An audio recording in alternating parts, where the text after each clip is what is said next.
En obtenant que la culture et l'audiovisuel soient exclus des négociations commerciales entre l'Europe et les États-Unis, la France a gagné une petite bataille. Elle est loin d'avoir gagné la guerre. Car cet accord entre les deux rives de l'Atlantique ressemble fort à un marché de dupes pour notre pays. Pour comprendre ce qui est en jeu, il faut analyser la stratégie de tous les acteurs. Commençons par les États-Unis. L'intérêt de Washington pour un tel accord est récent. Il correspond au virage stratégique engagé par Barack Obama depuis 18 mois. Auparavant, l'Amérique et ses multinationales ne juraient que par la Chine. Ils délaissaient la vieille Europe, ils négligeaient le Japon et rêvaient de cette Chine-Amérique et d'un Pacifique nouveau centre du monde.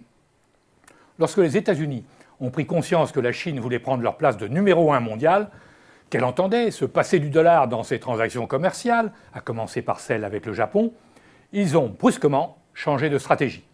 On oublie la Chine-Amérique au profit d'une politique de containment, d'un encerclement de la Chine, en faisant revenir le Japon dans le giron occidental.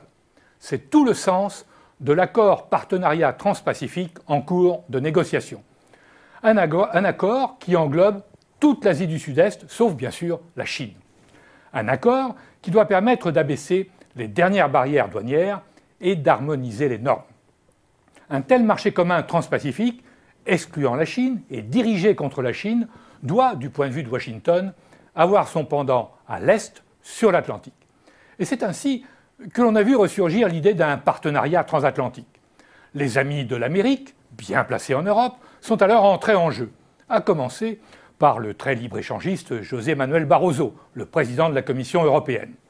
En Europe, deux pays poussent à cet accord, l'Angleterre et l'Allemagne. Chacun y a sans doute intérêt. Les Anglais espèrent que le marché américain va s'ouvrir pour la City et pour le transport maritime. Les Allemands, eux, ont une stratégie encore plus subtile. Ce n'est pas la disparition des droits de douane qui les intéresse. Ils sont déjà voisins de zéro des deux côtés de l'Atlantique. Ce n'est pas non plus la possibilité d'exporter davantage aux États-Unis. Ils sont déjà largement excédentaires et leurs constructeurs automobiles fabriquent sur place pour le marché américain.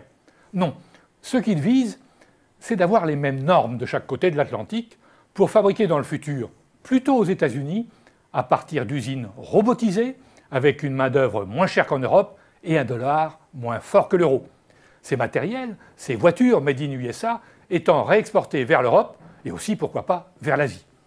Et comme il faut bien, dans cette négociation, offrir des contreparties aux Américains, Londres comme Berlin sont prêts à donner ce qui ne leur appartient pas, mais ce qui intéresse en revanche les Américains, à savoir l'agriculture, la santé, les OGM, certains secteurs de l'industrie de la défense, l'entertainment, la culture et d'une façon générale, tout ce qui gravite autour d'Internet et des réseaux. Et comme par hasard, eh bien, ce sont des domaines où la France est encore présente. Alors si on laisse la négociation aller à son terme, même en excluant les industries culturelles, c'en sera fini pour la France de toute politique autonome, indépendante en matière commerciale, en matière de défense, en matière de diplomatie. Le pouvoir sera alors à Washington pour la grande politique et à Berlin pour l'économie.